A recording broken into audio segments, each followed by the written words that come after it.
So good evening, everybody. It's wonderful to see you all. And we are celebrating today the day when we remember all the victims of violence as a result of religion and belief. Please go ahead, Duncan.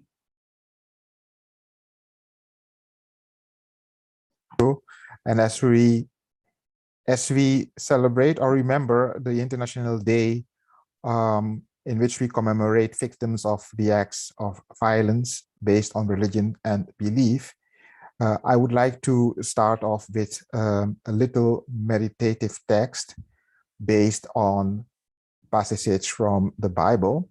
And this meditative text was inspired by the Magnificat, the Song of Mary. And later I will elaborate a little bit more on this Magnificat.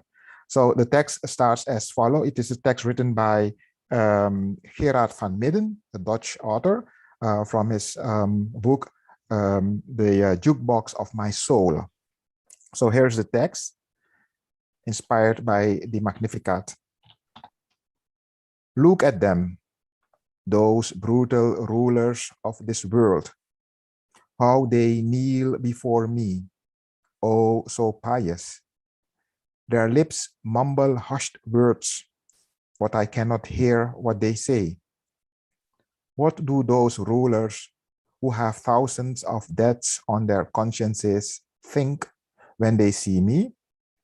Me, Mary, that simple girl from Nazareth, the mother of Jesus, who wanted to make the world more beautiful, happier, different through non-violent resistance, peaceful words, powerful deeds. I cannot look at it anymore and shake the stone from my body. I step off my pedestal and am no longer a statue looking small and humble into the world. I pull the paint off my face and step out of my painting to sing to all those rulers and to all those commanders. Come down from your throne. Feed the hungry. Concern yourself with the fate of all the people for whom you can be a good king.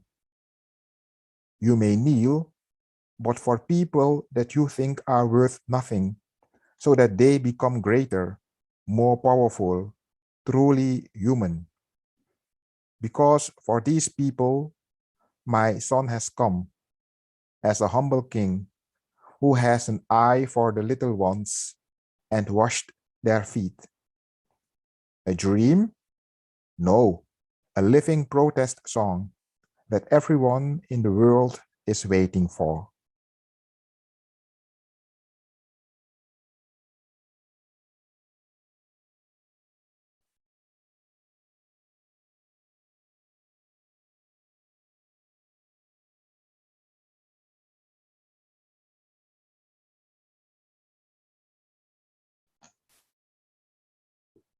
Thank you, Duncan. Again, it's wonderful to remember those who are also caring for us and caring for not just family, but those beyond family.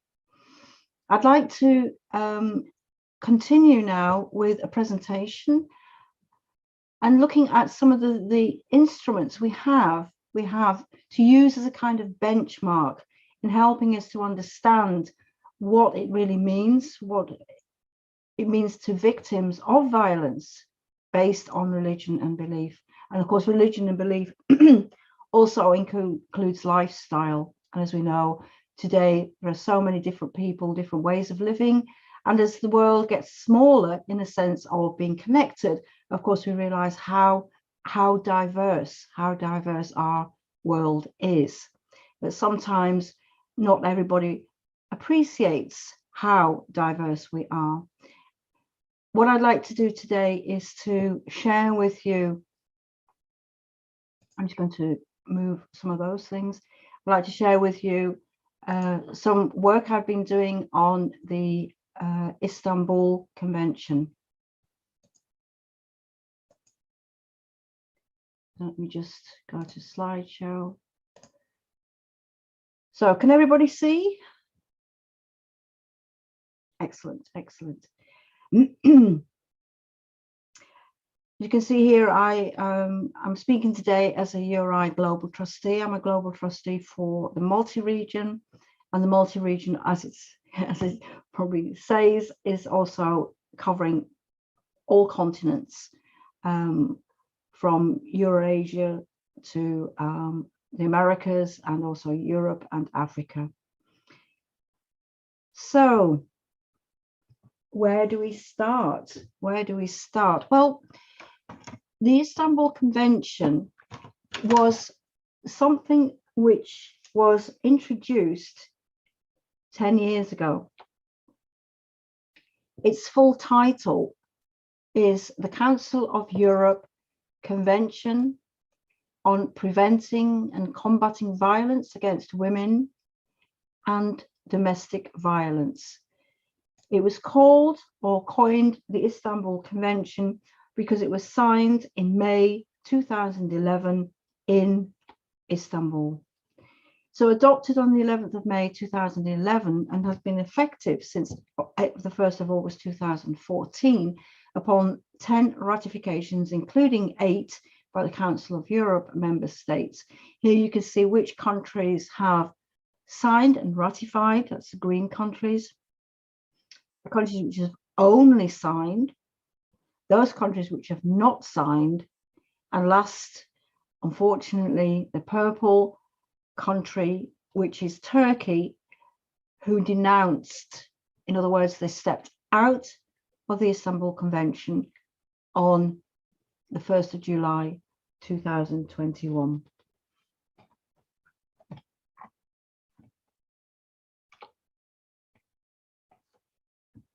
When we look at the Istanbul Convention, the major thing that pops out is the following. The Istanbul Convention recognizes that violence against women is a manifestation of historically unequal power relations between women and men, which have led to domination over and discrimination against women by men, and to the prevention of the full advancement of women.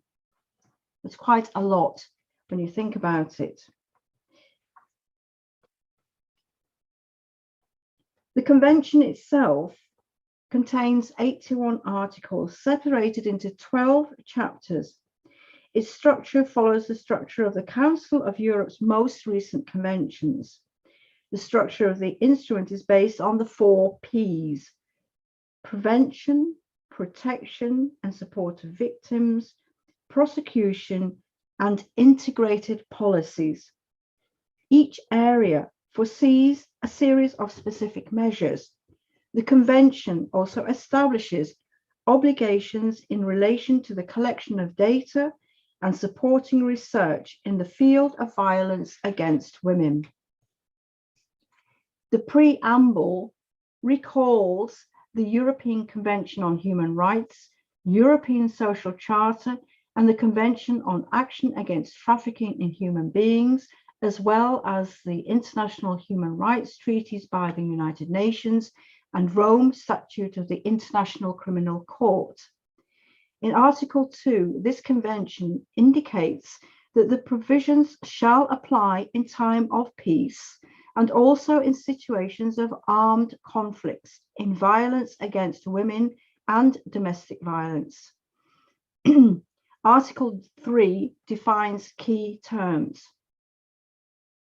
Violence against women is violation of human rights and a form of discrimination against women, and shall mean all acts of gender-based violation that result in or are likely to result in physical, sexual, psychological, or economic harm or suffering to women, including threats of such acts, coercion, or arbitrary deprivation of liberty, whether occurring in public or private life.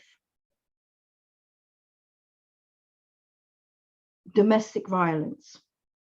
All acts of physical, sexual, psychological or economic violence that occur within the family or domestic unit or between former or current spouses or partners, whether or not the perpetrator shares or has shared the same residence with the victim.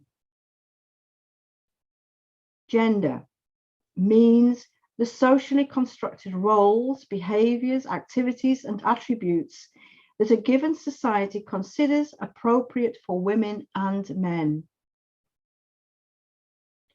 Gender-based violence against women means violence that is directed against a woman because she is a woman or that affects women disproportionately.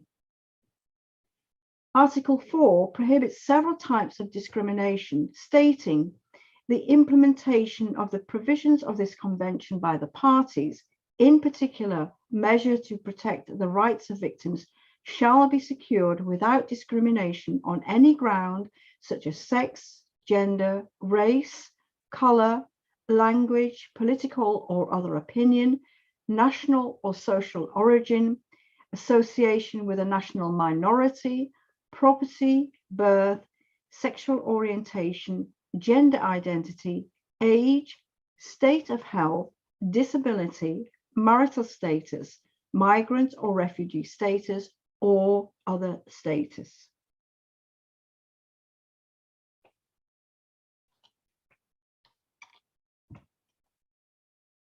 Arguments against signing the Istanbul Convention. As I pointed out in my opening statement, Istanbul denounced the Istanbul Convention and went into operation or became active as of the 1st of July 2021. According to Deputy Chair Numan Kurtulmus, who was Deputy Chair of the Justice and Development Party, AKP, at the time, said, quote, "There are two issues in this convention which we do not approve of. First is the gender issue, and the other is sexual orientation issue.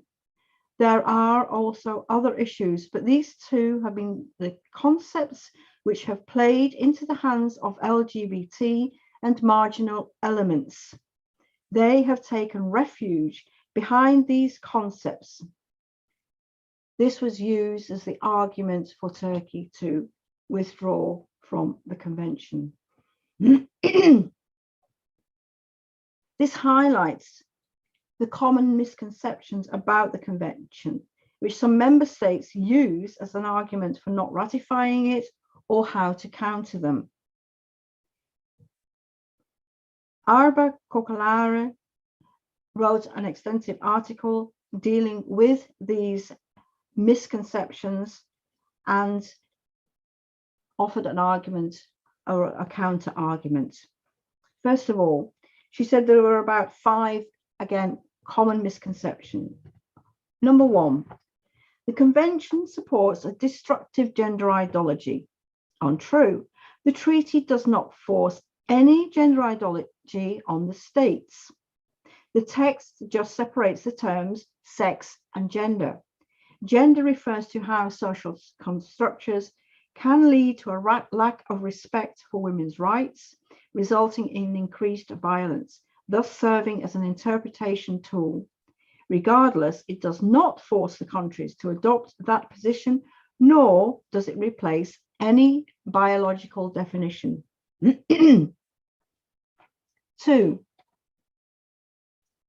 the misconception that the convention legitimates illegal migration. Also untrue. The convention does not call for a new refugee status. Instead, it is about women's rights to a due asylum procedure, taking into account why they are seeking protection, adopting a gender-sensitive approach, and additionally considering the violence aspect.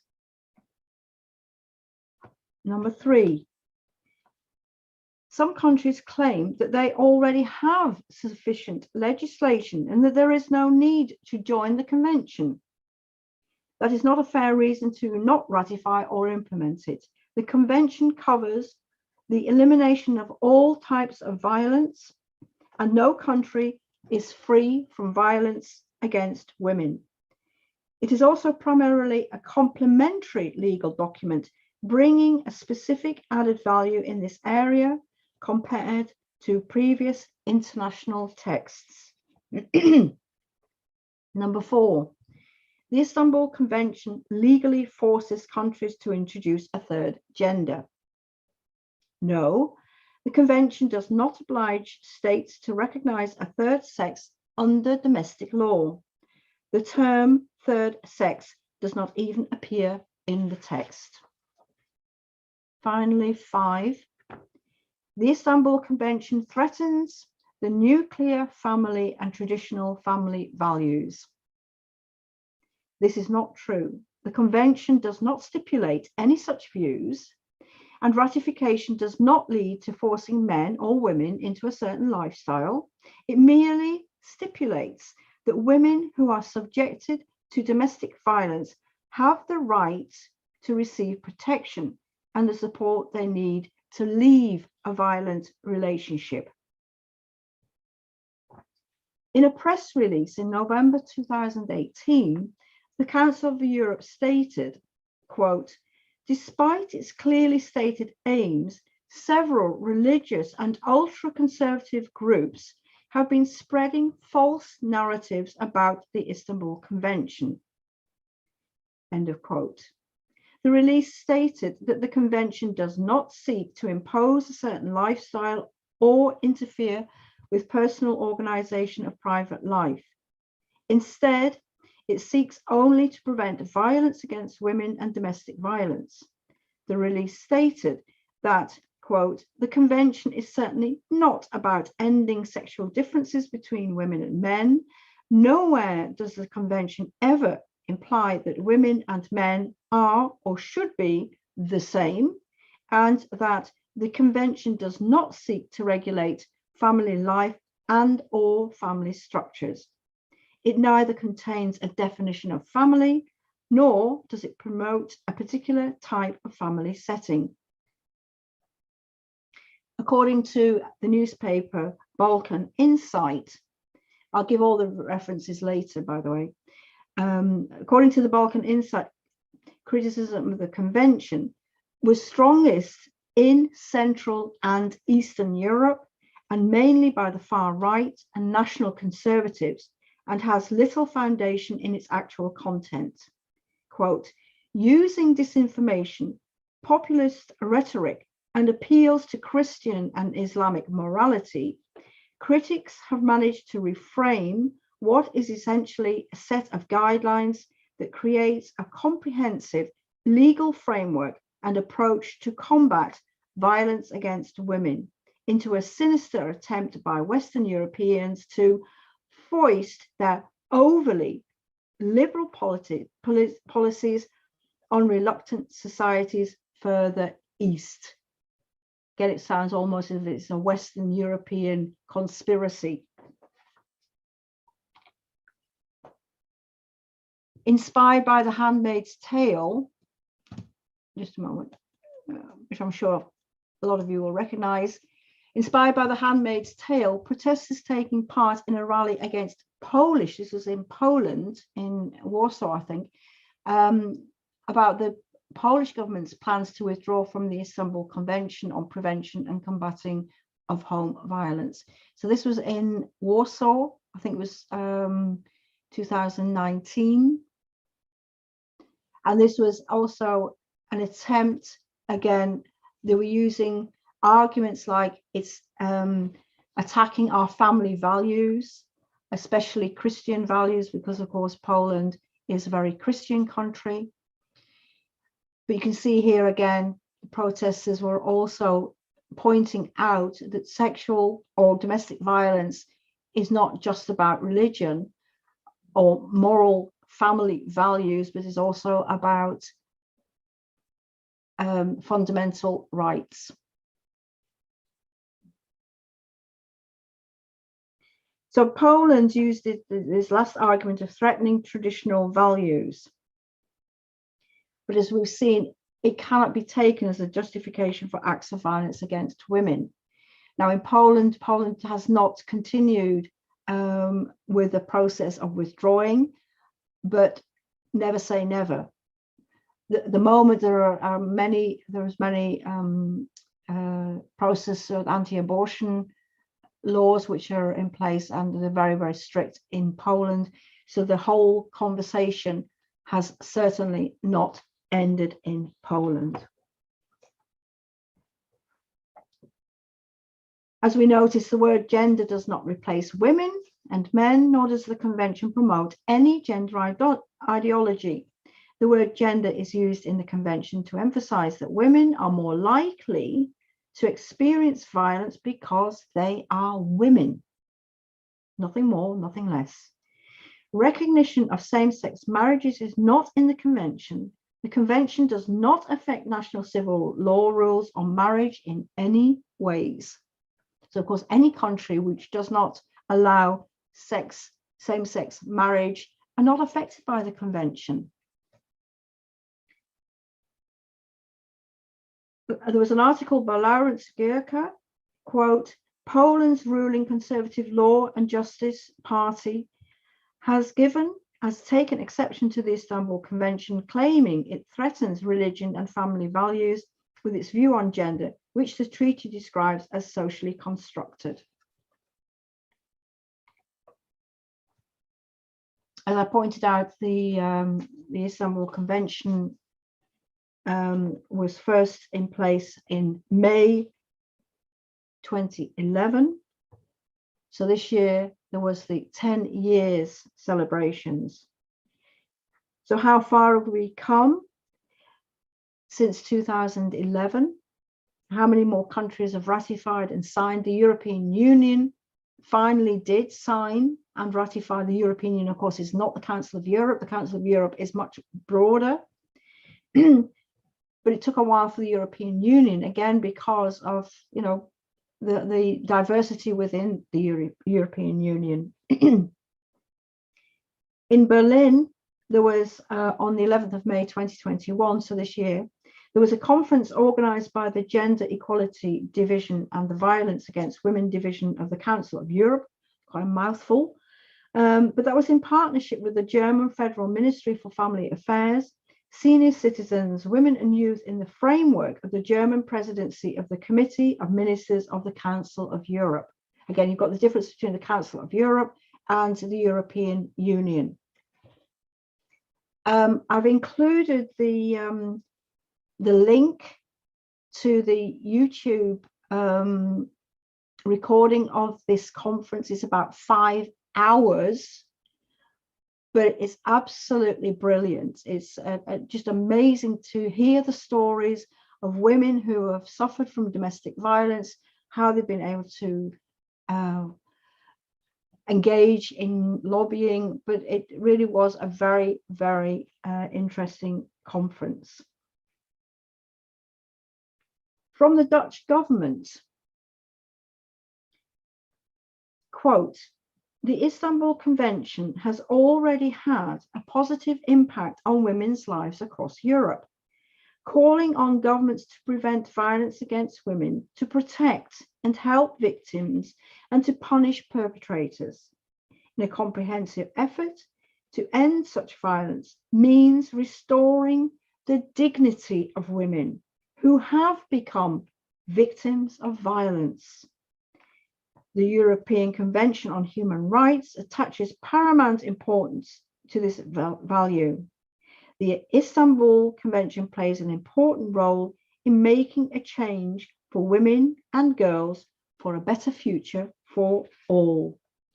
It should be noted that Dutch legislation has changed with regards to the definition of rape because of the Istanbul Convention.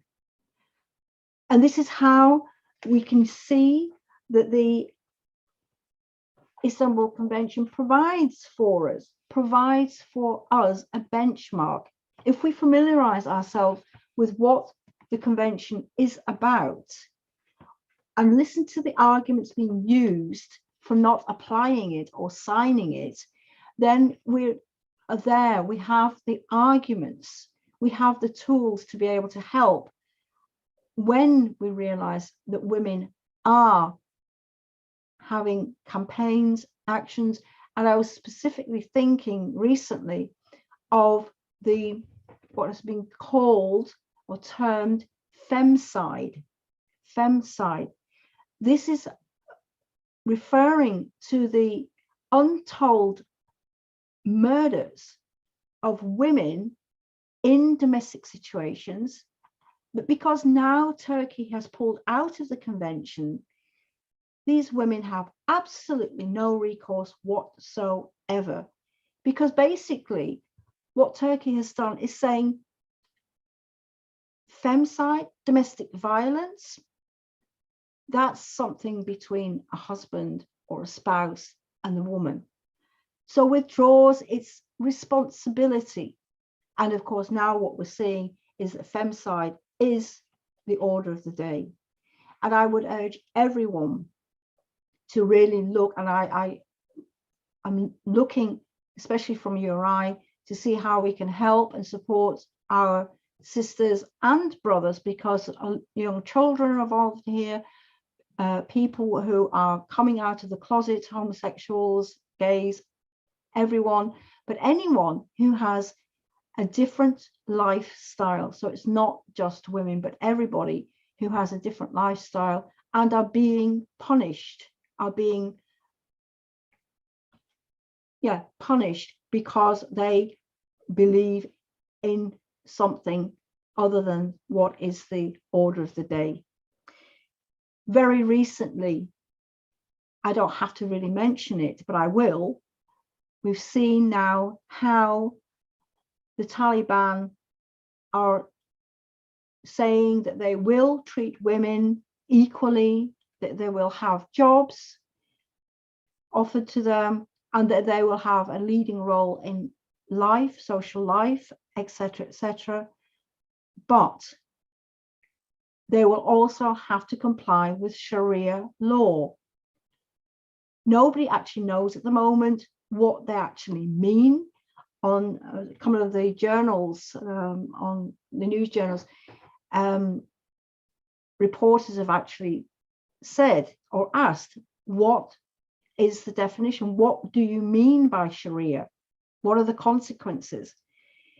And of course, the answers are extremely vague, and we're still not sure. But the truth of it is that many women who were running shops, organizations, helping in clinics, family planning, and any aspect of social life are now not even daring to appear online or for reporters.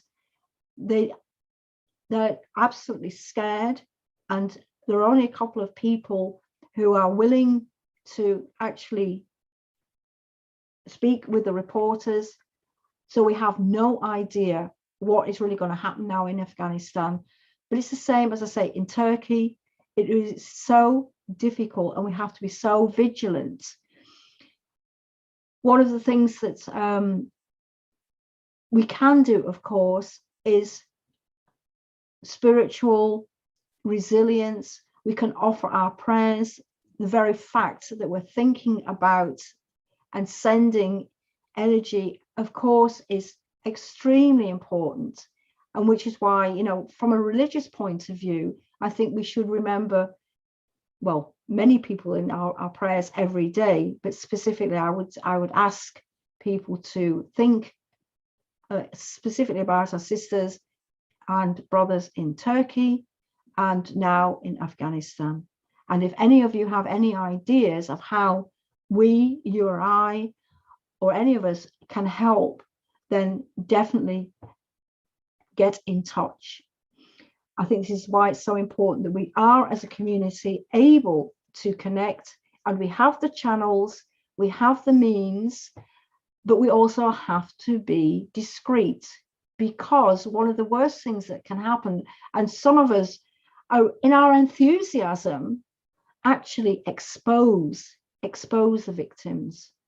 And in our enthusiasm to help, we sometimes endanger the lives of those people who are really the most in danger.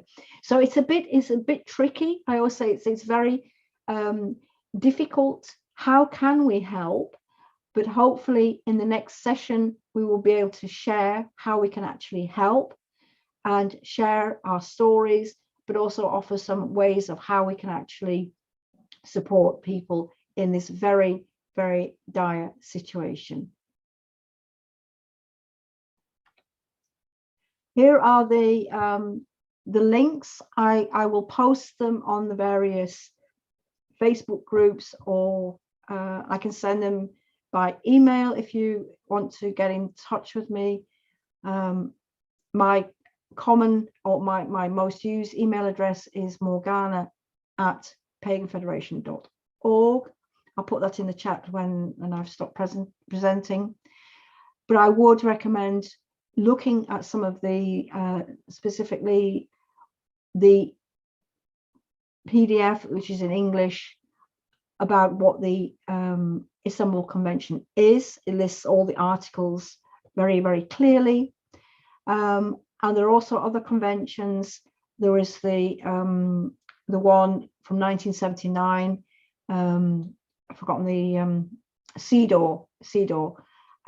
Those are all earlier conventions, and they're all still in place, of course. So familiarizing yourself with the legal documents and the rights we have and are approved by the United Nations, ratified by many countries in the world.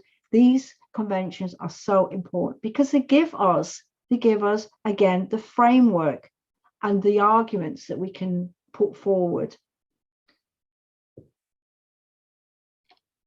And here is the conference. It was on Vimeo, not YouTube. I thought it was on YouTube, but it's on Vimeo. I'll put this in the chat as well.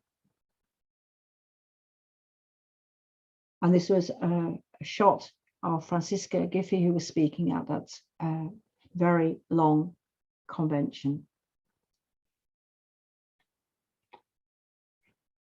Thank you for listening, and we'll continue now with an open forum where I hope Duncan and Carola and maybe some other people have got things to share. Thank you for listening.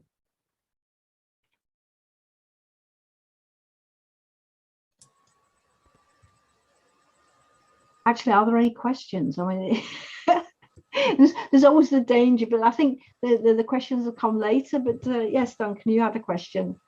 Yes, Morgana, thank you very much for sharing this a very important issue, talking about it. I think it's a subject of grave importance.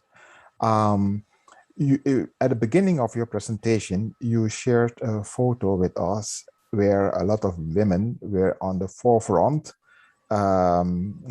in something what looks like a demonstration. And from the writings on the poster, I suppose it is taken in Turkey. Yeah, this image. Yeah. So I guess my question is, how did the LGBTQ community in Turkey, particularly women, because women seems were on the forefront in that demonstration, how did they responded to the decision of the Turkish government to withdraw from the Istanbul Convention? Apart from demonstration, were there other actions, or were things put into writing, or were there demands made to the parliament, or to? Can you share with me if you know what? Yeah. Well, the immediate effect, as I say, this was the 1st of July when they withdrew from the convention. And of course, we've recently had gay pride and various other parades, also in Amsterdam, of course. And we were also, concurrent to all of this was the European football and all the problems in Hungary. So the gay community were already getting quite a lot of airplay. But when I remember when there was the gay pride in Turkey, again, there was a lot of opposition.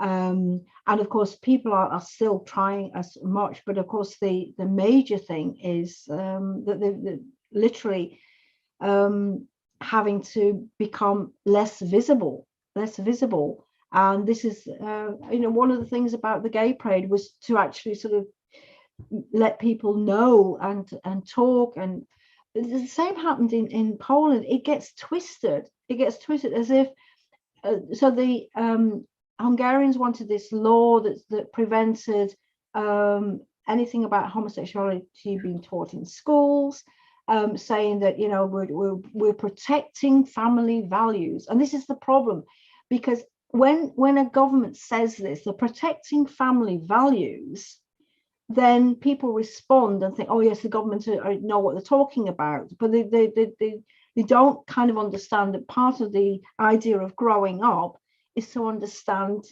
sexual identity and part of the education system. So what I've seen happening also in Turkey is, as Erdogan became more and more influential, the whole ideology of Ataturk, when he was very much for social equality, and he allowed Islam, but it was in a very liberal, moderate form. And you see now what's happening. There were more and more headscarves in Turkey. When I went to Turkey in the 1970s, it was so liberal, and you just see that the politics are just, again, bringing much more fundamental rights and being less and less open to many different groups of people. So what I saw happening, with the Gay Pride in the recent in Istanbul, but also in Hungary as well, and in Georgia.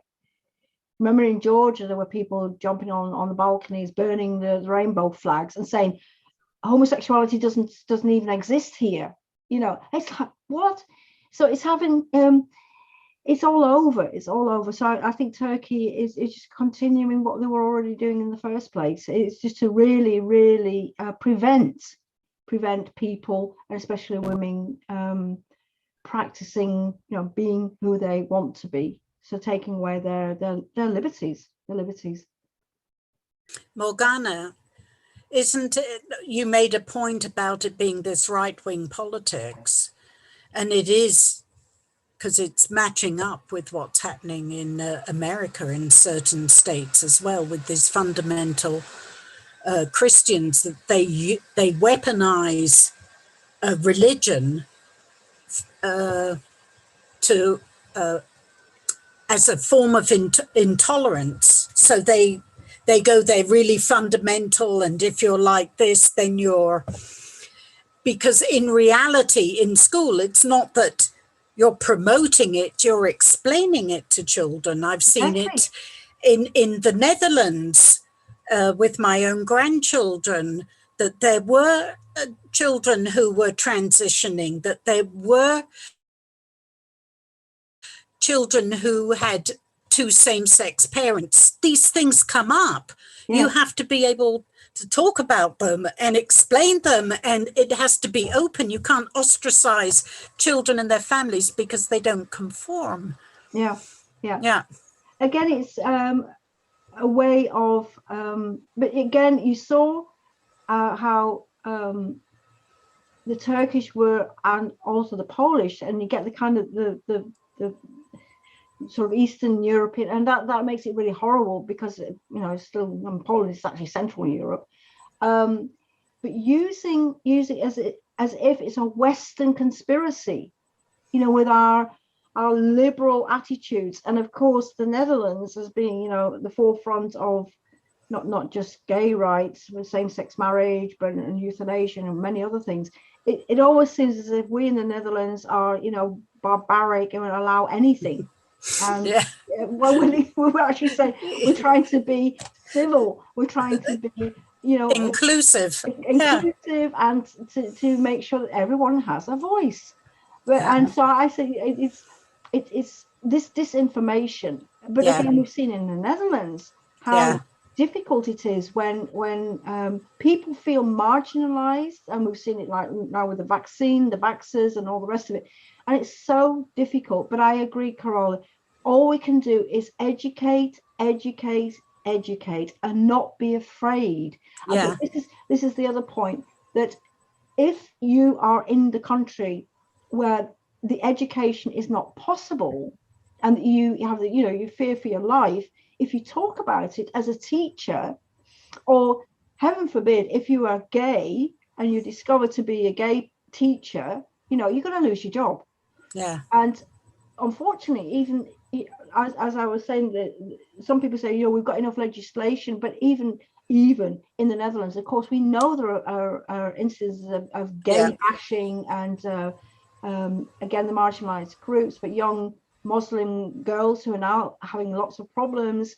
But it's all different religious groups and non-religious groups. I mean, just very staunch. You only have to look at the Zwarte Piet discussion and all the rest of it. Did you see how people get very, very fundamental when they feel, and often it's feel, that their rights are being somehow distorted, or their rights are being taken from them, when they should actually be saying, no, we're trying to actually say, look at things, hold things up to the light and see, even if something was acceptable 200 years ago, is it acceptable now?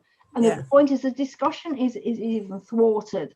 So if we can't even have the discussion, then it's very, very difficult. So that's now what's happening in Turkey, what's happening in Afghanistan. The discussion, the dialogue, which is why URI in dialogue, we want to highlight these. Dialogue is not always possible because of these regimes, because of religious fundamental groups and all the rest of it. So again.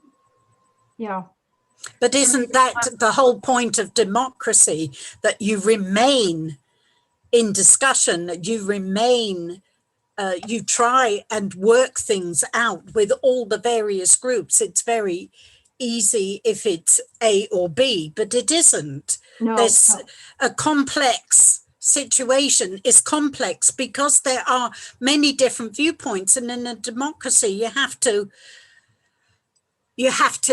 satisfy all of those and come to a compromise. So democracy is a compromise in the end. It must be to satisfy everybody, because you can't really satisfy everybody, but you can get agreement. Exactly. And as I say, the whole question of democracy, of course, is another in dialogue. I mean, that's what we've been trying to do with these talks. That the day of persecution, or International Day of this or International Day of that. Again, it's saying just become more aware. And I think when you see the disinformation, and I said, no, that is absolutely incorrect. That's why I quoted this lady who said there were 5 major points that people were saying, oh, the convention was destroying family values. No, there was no definition of a family. So it's good to know what the misconceptions are. And then you can say, I remember that now. And that was being used in Poland as an argument, or that was being used there. So you have ammunition, you have ways of going into dialogue with proper information. Duncan, you were going to, you wanted to mention again the situation in Afghanistan. Did you want to add anything to? Well, not necessarily Afghanistan, because the spotlights are now on Afghanistan. But when it comes to commemorating the day of today, we have issues all over the world, even in the Netherlands. Yeah. But I just wanted to give you some background of the Magnificat. I think you know it. So in the Magnificat, for a long time, there has been a strong tradition that emphasized the obedient role of Mary as the one who was meek and mild and obedient, and said, oh, here's the servant of the Lord, and became impregnated by the Holy Spirit, and etc. But it has not always been like that. And there are also other views on the Magnificat that shows Mary not so much as an obedient young lady, 15-year-old girl, but as a rebel, as a one who who stands up and reminds people of their deeds and the consequences of their deeds. And in the Magnificat, she is saying, those mighty, they will pull down from their throne. So actually the Magnificat is a protest song. So if I just want to share with you how it is first in the Gospel of Luke, and then I will continue from there. So it's well, of course, I have to mention that Magnificat, it is the Latin word for magnifying, and since this song is attributed to Mary, and the first versions of the first verse of this song is that my soul magnifies the Lord. So in this original version in the Catholic Christian tradition, it reads like, my soul proclaims the greatness of the Lord. My spirit rejoices in God, my Savior, for he has looked with favor on his humble servant. From this day, all generations will call me blessed. The Almighty has done great things for me, and holy is his name. He has mercy on those who fear him in every generation. He has shown the strength of his arm. He has scattered the proud in their conceit. He has cast down the mighty from their thrones and has lifted up the humble. He has filled the hungry with good things, and the rich he has sent away empty. He has come to the help of his servant Israel, for he has remembered his promise of mercy. He promised the promise he made to our fathers, to Abraham and his children forever. So this is what Luke allows Mary to say at the beginning of his gospel when she visited her cousin Elizabeth. It's a canticle, also known as the Song of Mary or the Canticle of Mary. And in the Byzantine tradition, it's the Ode of the Theotokos, the the Mother, the God bearer. So this hymn of praise by Mary is recorded in this gospel, and Mary sings this song as she encountered her cousin Elizabeth, and proclaimed this song about the greatness of God, reminding actually what Lucas is doing actually is setting the tone for his gospel and turning the value. So everything that was considered as great and mighty will be replaced by those things that are insignificant, are viewed as insignificant. And that song sets the tone of Luke's gospel. But the Magnificat has also been an inspiration for a lot of people who felt being marginalized. And there are even examples of how this song was banned in several countries. I will soon talk about that in a short while.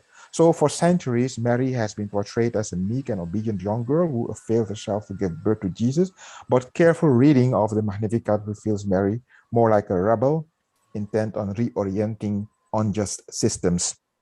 In fact, throughout history, poor and oppressed people had often identified with this song, the longest set of words spoken by a woman in the New Testament. It is a protest song. The Magnificat has been viewed as dangerous by people in power. Some countries, such as India, Guatemala, and Argentina, have outright banned the Magnificat from being recited in liturgy or in public in certain period of their history. So the Magnificat was also banned during banned being sung or read in India under British rule. And the military junta of Argentina also outlawed any public display of Mary's song after the mothers of the Plaza de Mayo plastered her words on posters throughout the capital plaza.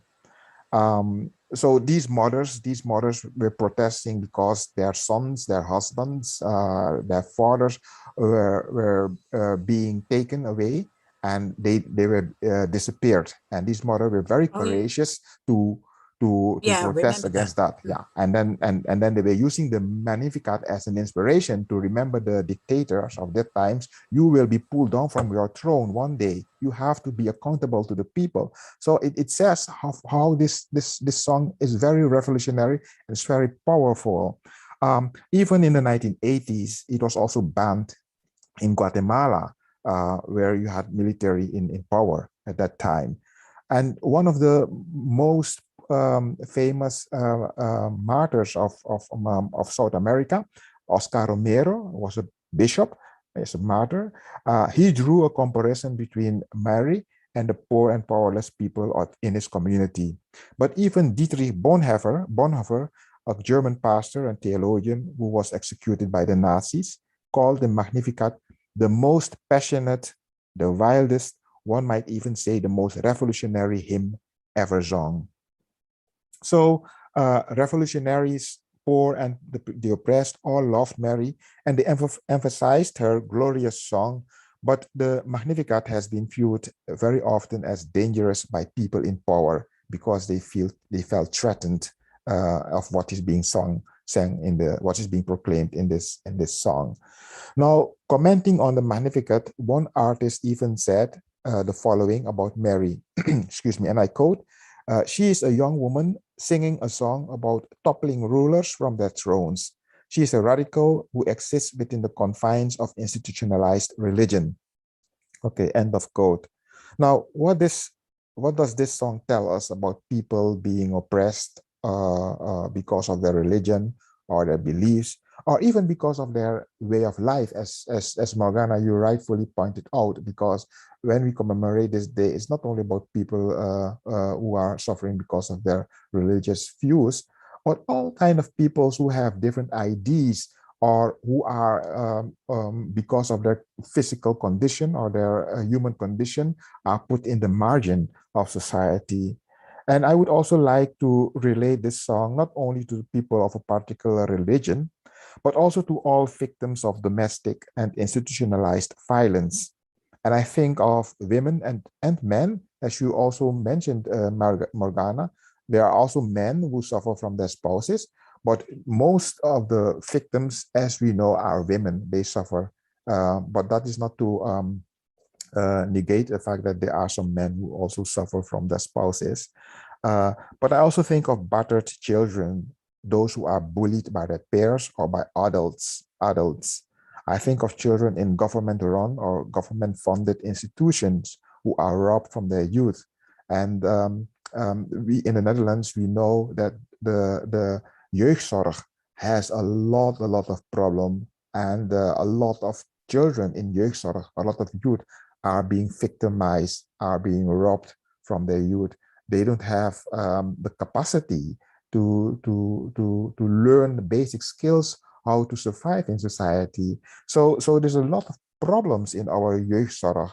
And I think the Magnificat is also something that can be sang in those contexts, because we see that in the jeugdzorg, big money is playing a big role.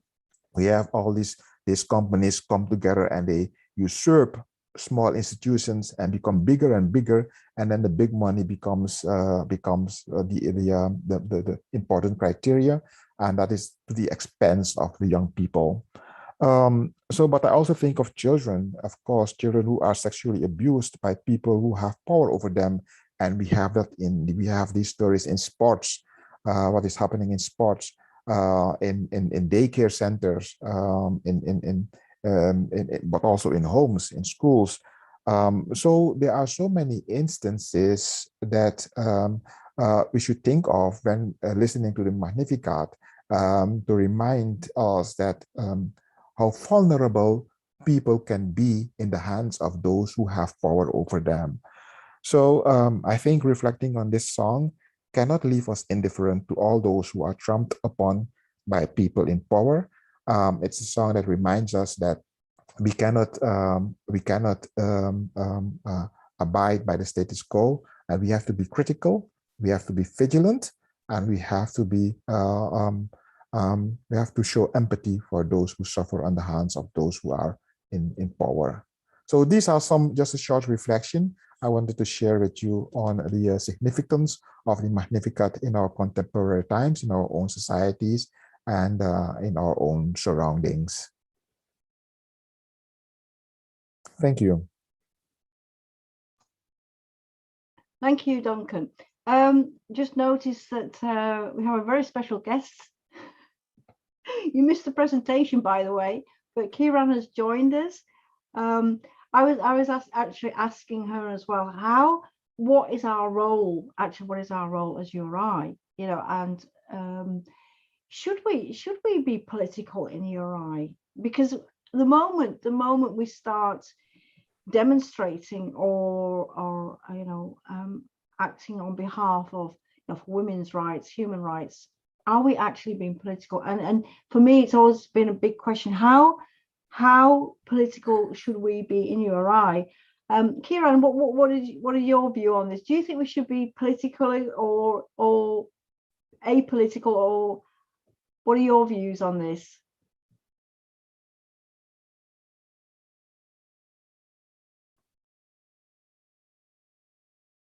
You have to unmute Kiran. I don't know if you can hear us. Can you unmute? Oh, she probably come back a bit later. Not to worry, not to worry. I was just again interested because, you know, this is a huge question now. How far do we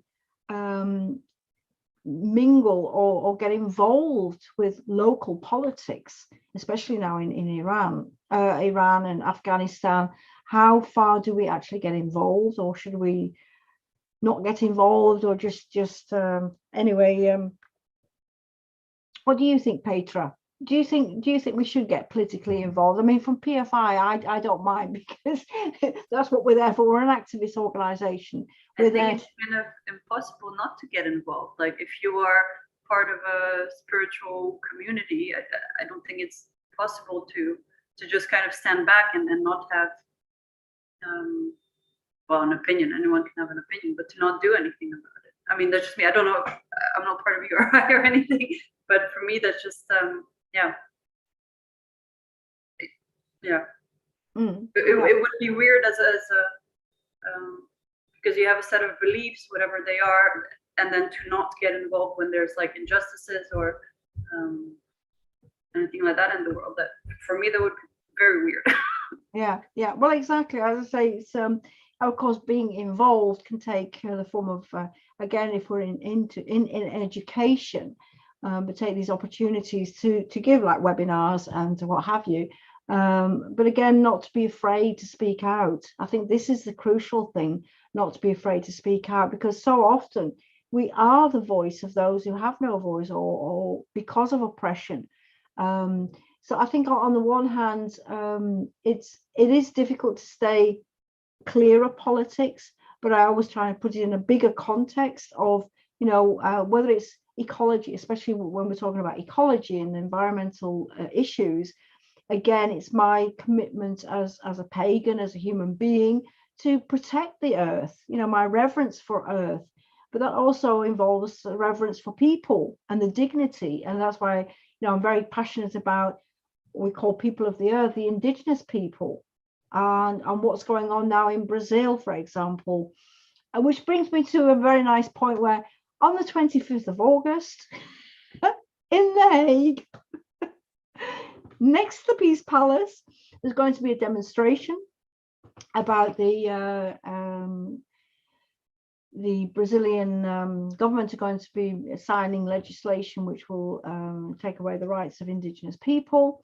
And one of the nice things, of course, we're going to, I mean, that's going to be live, but then it's going to be connected with people in Brazil, and some of the URI people in Brazil are going to be connecting. So I think the sense of community is wonderful. And I think that's something that we can really put our, you know, our efforts into, and just saying, you're not alone. You're not alone. We are a community. We talk about cooperation circles. Well, surely we should be cooperating and not leaving anybody behind.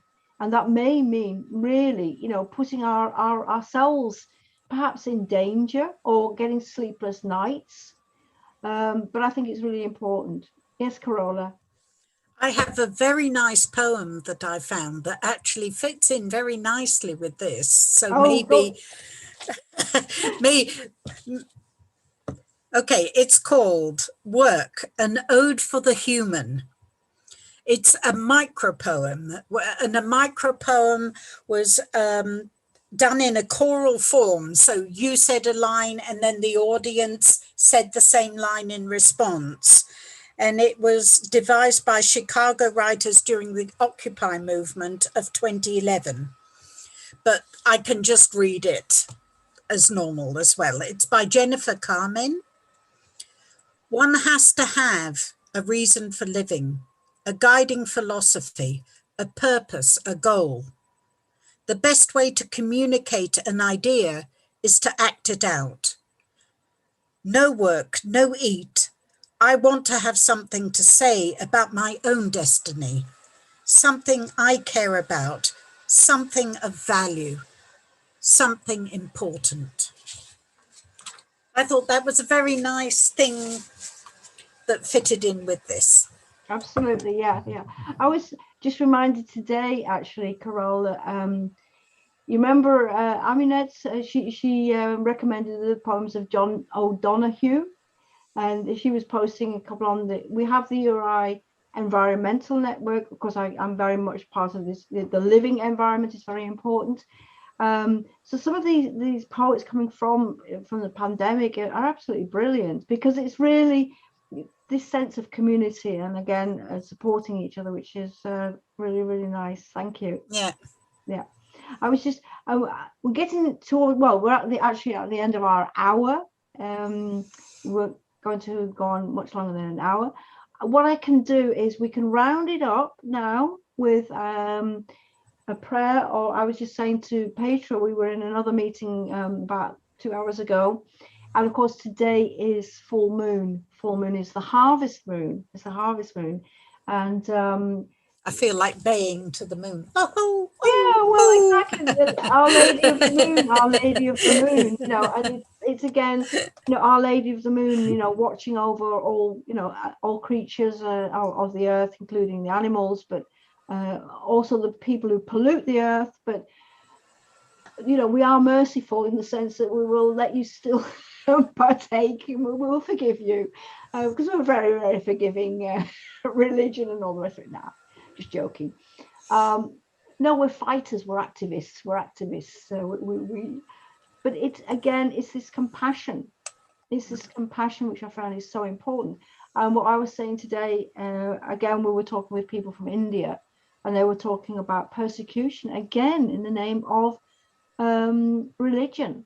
Yeah. About still being the remnants of the missionary attitude from the British Empire. And it's like, well, surely we've got to a point now where, of course, we want to help each other. But as I said in the campaign we had for the Amazonia, it was, you know, with dignity, not charity.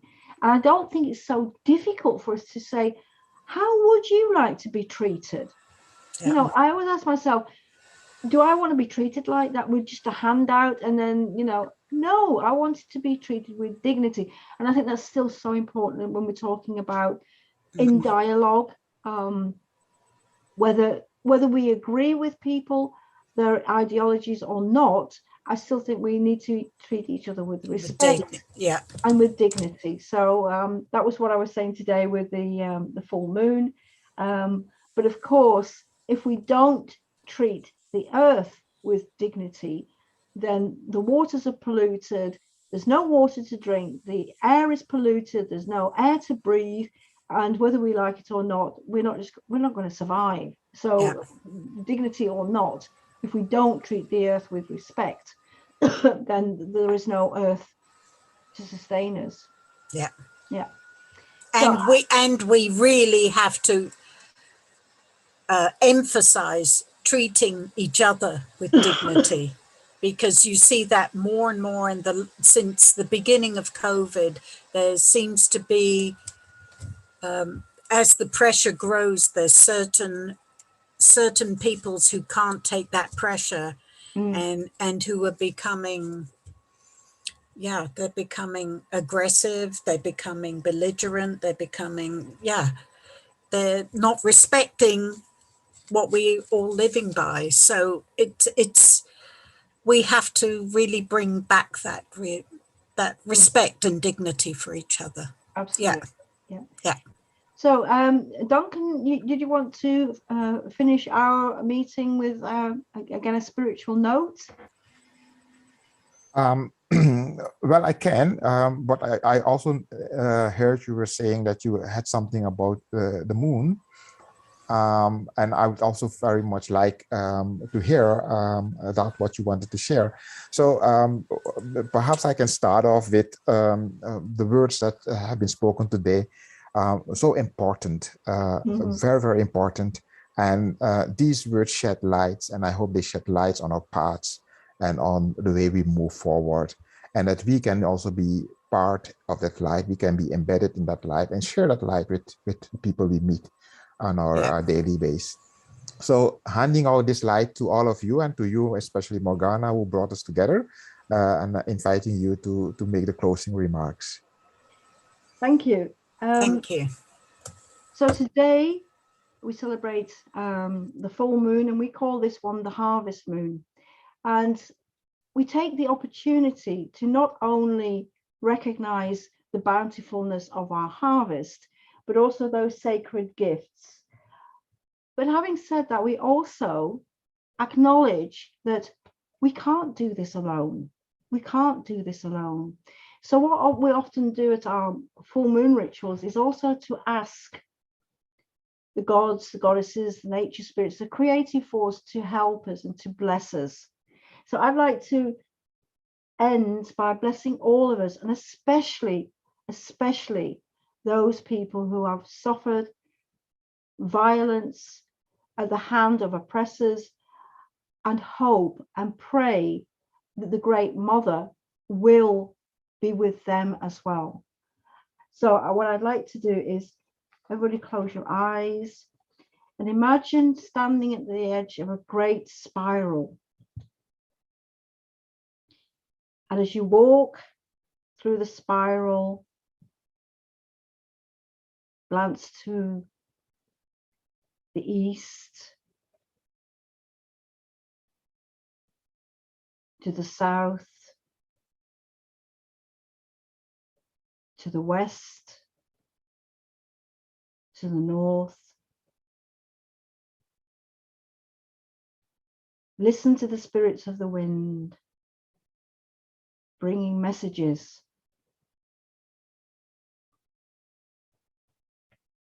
As you get to the center, there with the fruits of the seasons, the corn, the first apples, the fruits, and there in the center is a chalice of fresh, clean, sparkling water. Remember how precious water is. Water which feeds us, our families, our animals, our lands, our grain, our apple trees, and all the trees. And we ask the Great Mother for her blessings.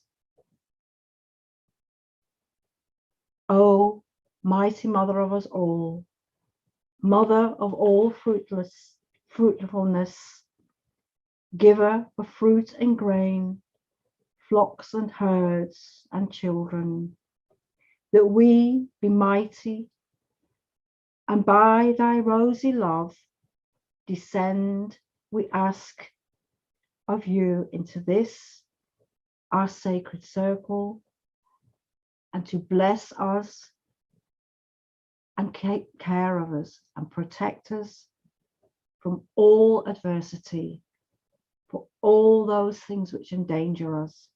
Protect us, our family, our friends, and all the living creatures of this mighty earth.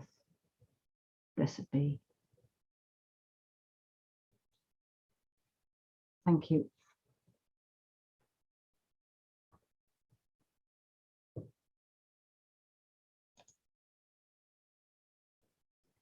So, recording has stopped. Okay. Thank That was you. lovely.